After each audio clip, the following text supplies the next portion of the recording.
রামপুর নামের এক ছোট্ট গ্রামে মোহন নামে এক গরিব ছেলে থাকত।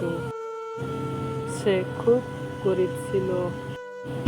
তার পরিবারে ছিল তার বৃদ্ধ বাবা ও মা।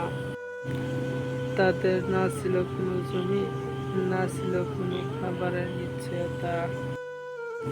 মোহন দিনভর খেটে খুঁটে শ্রমিকের কাজ করত এবং যা উপার্জন করত তা দিয়ে তাদের পরিবারের পেট চালাতো। এটা দেখে মোহনের বাবা ও মা খুব কষ্ট পেত। মা বলতো, আমরা ছেলের উপর বোঝা হয়ে যাচ্ছি। তখন মোহনের বাবা বলতো, দুঃখ করো না রে মা, আমাদের ছেলে খুবই পরিশ্রমী। ঈশ্বর সব দেখেছেন, মোহন কখনো কারোর সাথে অন্যায় করে না। একদিন সে অনেক ধনবান হবে। দুঃখ করো না তুমি, আমাদের ছেলের ভাগ্য একদিন পরিবর্তন হবে। একদিন মোহন তার মন পুঁতে কাজ করছিল লালারাম জমিদারের জমিতে। সে দূর থেকে দেখতে পেল লালারাম একটা গাছের নিচে বসে আছে, কিন্তু মুখে চিন্তার ছাপ। তারপর মোহন কাজ পেলে এক পাও দু পাও করে এগিয়ে গিয়ে বলল, মালিক, আপনি তো চিন্তিত কেন? আজকে আপনার মুখে কোনো হাসি দেখছি না যে। তারপর লালারাম রেগে গিয়ে মোহনকে বললেন, তুই আমার কি সাহায্য করবি? নিজের অবস্থা তো আগে দেখ। তোর অবস্থা দেখে আমার তো মনে হচ্ছে না তুই আমাকে কোনো সাহায্য করতে পারবি।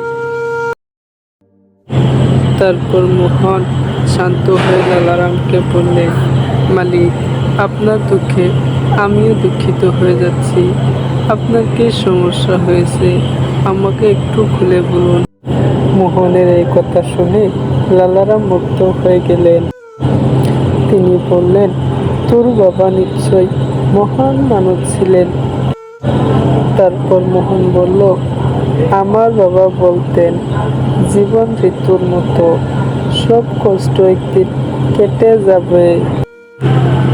এরপর লালারাম মোহনকে জানালেন, তাদের বংশীয় জমি দুই প্রতারক বাপ ও ছেলে দখল করে ফেলেছে।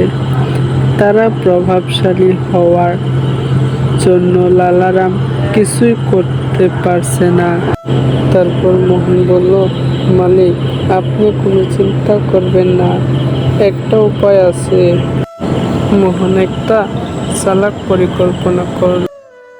তারপর সে গেল সেই প্রতারক জগৎ ও বিনোদের কাছে আর নিজেকে এক গরিব মজুর হিসেবে পরিচয় দিল। কথায় কথায় তাদের গলায় মালা পরিয়ে ফেলত এবং বলল, লালারাম নাকি খুব কঞ্জুস, আর তাদের নাম নিয়ে প্রশংসা করল। এতে তারা খুশি হয়ে মোহনকে কাজ দিয়ে দিল। তারপর মোহন তাদের কিছুদিন কাজ করল আর বিশ্বাস অর্জন করল। এইভাবে কাজ করতে করতে একদিন রাতে যখন সবাই মাঠ থেকে চলে গেল, তখন মোহন একটি কঙ্কাল এনে তাদের মাটিতে পুঁতে রাখল। তারপরের দিন সকালবেলায় পুলিশ এলো আর বলল, তোমার মাটি থেকে কঙ্কাল বের হয়েছে। তারপর জগৎ বিনোদন ভয় পেয়ে যায়। তখনই মোহন চালাকের সঙ্গে বলল, আপনারাই বলুন, এটা তো লালারামের জমি, আপনারা শুধু কাজ করতেন, তাহলে পুলিশ লালারামকে ধরবে। তারপর বিনোদন বলল, সাপও মরবে, লাঠিও ভাঙবে না। তারা সেই প্ল্যান মেনে নিল আর পুলিশকে গিয়ে বলল, এই জমি তো আমার না, এই জমি হচ্ছে লালারামের। পরের দিন পুলিশ লালারামকে ডেকে আনলেন, সঙ্গে সদাগর আসলেন। সদাগর বললেন, কি হয়েছে এখানে? তখন লালারাম হেসে বললেন, এটা আসল কঙ্কাল না। আমি আর মোহন একসঙ্গে পরিকল্পনা করেছিলাম ওদের মুখ থেকে সত্য বের করার জন্য। দুই প্রতারককে মুছে গেল, ওরা ধরা পড়ে গেছে, তারা ক্ষমা চাইল। তারপর লালারাম তাদেরকে বলল, ভুল করলে ক্ষমা পাওয়া যায়, কিন্তু আবার এমন করো না। শেষে লালারাম তার মাটি ফেরত পাওয়ার জন্য তার নিজের জমি এক টুকরো মোহনকে দিয়ে দেয়। আর লালারাম মোহনকে বলল, তোমার পরিশ্রম ও সততার পুরস্কার এই জমি, আজ থেকে তুমি এর মালিক। তারপর মোহনের মুখে অনেক হাসি ফুটে উঠল।